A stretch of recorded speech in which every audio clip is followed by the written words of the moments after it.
আমি যাত্ৰা কৰিছিলোঁ শ্বিলঙলৈ বুলি মে' মাহৰ প্ৰথম সপ্তাহতে। ভিডিঅ'টো বনোৱাত অকণমান খালি দেৰি হ'ল, কিন্তু এই যাত্ৰাটো আছিলে মে' মাহৰ প্ৰথম সপ্তাহত। আহ, গুৱাহাটীৰ পৰা যোৰাবাট পাৰ হৈয়ে বৰ্ণিহাট, ৰিবই এইখিনি পাৰ হৈয়ে আমি এনেকুৱা ধৰণৰ পৰিৱেশ পাইছোঁ। ইমান বেছি ঠাণ্ডা হ'ব বুলি আমি সঁচাকৈ ভবা নাছিলোঁ, যিহেতু শ্বিলং আমি প্ৰায় গৰম দিনতে যোৱা যায় ঠাণ্ডাৰ অনুভৱ ল'বৰ কাৰণে। এতিয়া ভাবিলোঁ অকণমান ইমান বেছিও ঠাণ্ডা নহ'ব, কিন্তু গৰম বা ঠাণ্ডাৰ মাজে মাজে এনেকুৱা এটা পৰিৱেশ আমি পাম, কিন্তু একেবাৰে উল্টা এটা পৰিৱেশ পালোঁ। ইমান বেছি ঠাণ্ডা, যথেষ্ট ঠাণ্ডা। আমি সকলোৱে চুৱেটাৰ লৈ গৈছিলোঁ কাৰণেহে আমি ৰক্ষা পৰিলোঁ, নহ'লে হয়তো সকলোৱে কঁপি উঠিলোহেঁতেন। এনেকুৱা এটা ঠাণ্ডা আমি পালোঁ। আমি ভাবাই নাছিলোঁ যে এনেকুৱা পৰিৱেশ পাম বুলি, কিন্তু আমি সকলোৱে ভাবিলোঁ যে নাই, শ্বিলঙৰ পৰিৱেশৰ কথা আমি ক'ব নোৱাৰোঁ, যিহেতু যেতিয়া তেতিয়া বৰষুণ দি দিয়ে আৰু বৰষুণ হ'লেই ঠাণ্ডা বহুত বেছি পৰি যায়। গতিকে আমি সকলোৱে চুৱেটাৰ লৈ গৈছিলোঁ, সেইকাৰণে আমি বাচি গ'লোঁ। নহ'লে আমি কোনো বচাৰ কোনো সুবিধাই নাছিলে, নহ'লে হয়তো আমি তাত চুৱেটাৰ কিনিব লগা হ'লহেঁতেন। এনেকুৱা ধৰণৰ ঘন কুঁৱলী আপোনালোকে চাওকচোন। এতিয়াও মে' মাহৰ প্ৰথম সপ্তাহত, এতিয়া সময় হৈছে প্ৰায় কিমান হ'ব, প্ৰায় 9টা চাৰে 9টা বাজিছে। সেই 9টা চাৰে 9টাতো আপোনালোকে মন কৰকচোন, ইমান ঘন কুঁৱলী, যেন এনেকুৱা লাগিছে যেন 4-5টামান বাজিছেহে, এনেকুৱা ধৰণৰ অনুভৱ হৈছে। খুব বেছি ভাল লাগিলে এই পৰিৱেশটো। শ্বিলং গ'লে আচলতে এনেকুৱা এটা পৰিৱেশ পালে ভাল লাগে।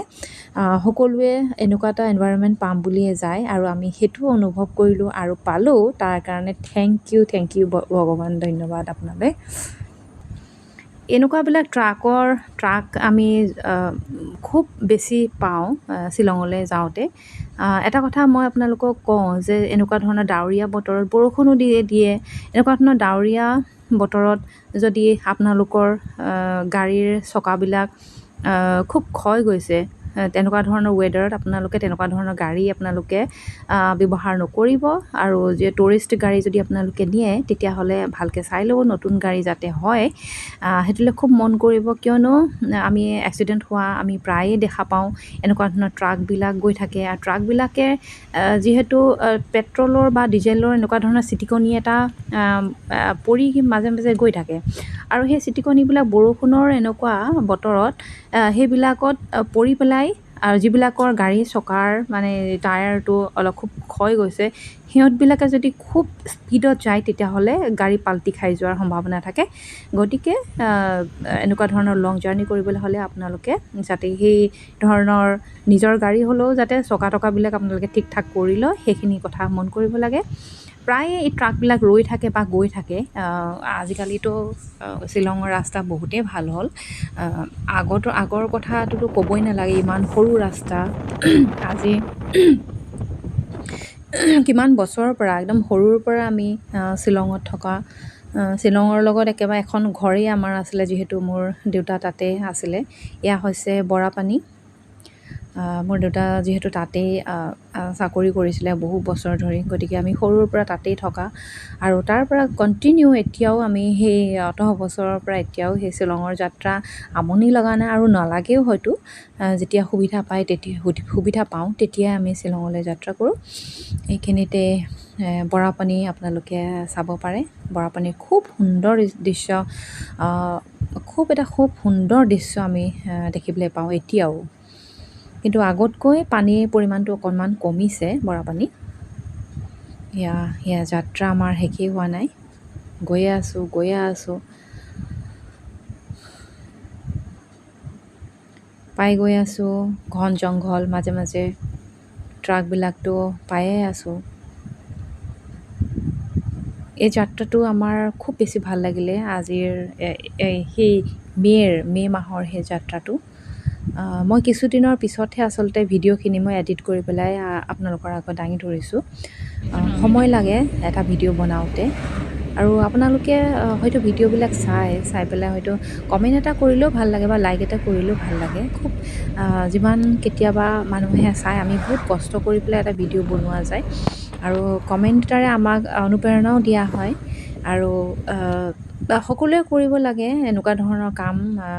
যদি আপোনালোকে ব্যস্ত নহয় কিন্তু তেতিয়াহ'লে আপোনালোকে এনেকুৱা ধৰণৰ কাম কৰি পেলাই নিজৰ এটা ইনকমো আপোনালোকে উলিয়াই ল'ব পাৰে।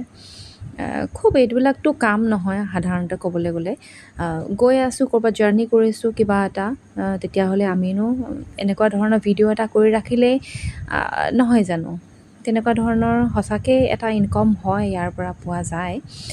আপোনালোকে চেষ্টা কৰক। আজিকালি বহুত সুবিধা দিছে ইউটিউবে। আগতে যেনেকুৱা ধৰণৰ সময় দিছিলে 4000 4000 ঘণ্টা মানে সেনেকুৱা ধৰণৰ টাইম লাগিছিলে আৰু ছাবস্ক্ৰাইবাৰ্ছ লাগিছিলে ইমানখিনিও। এতিয়া কমাই দিলে যিহেতু খুব সুবিধা হৈছে ইউটিউবত ভিডিঅ' বনাবৰ কাৰণে। আৰু যিসকল এই ক্ষেত্ৰত বহুত এক্সপাৰ্ট হয় তেওঁলোকৰতো ইনকম ভালেই হয়। আৰু মই কৰি যাওঁ, য'তে যাওঁ যেনেকৈ ধৰণে যাওঁ চেষ্টা কৰোঁ। আৰু মই পালোঁগৈ মোৰ গন্তব্যস্থান। তাতে ইমান ধুনীয়াকৈ তেওঁলোকে ৰাখিছে ঘৰটো আৰু সেই ফুলৰ টাববিলাক। ইয়াত প্ৰতি ঘৰে মানুহে ইয়াতে হৈছে মানি প্লাণ্ট লগাই থৈছে। প্ৰতি ঘৰ মানুহে তেওঁলোকে যত্ন কৰে প্লাণ্টবিলাক বা ফুলবিলাক লগাবৰ কাৰণে। গাৰ্ডেনিং চবেই কৰে ইয়াতে আৰু খুব ভাল লাগে। এইখিনি জেগা হৈছে এইখিনি লাইনপুৰাৰ ওচৰত হয়। খুব বেছি ঠাণ্ডা এইখিনি, খুব বেছি ঠাণ্ডা, অত্যন্ত ঠাণ্ডা পালোঁ আমি এইখিনি জেগাত। চুৱেটাৰ যদি নিনিলোঁ হয় আমি কঁপনিত মানে তত নাপাইছিলোঁ, ইমান বেছি ঠাণ্ডা এইখিনি জেগাত।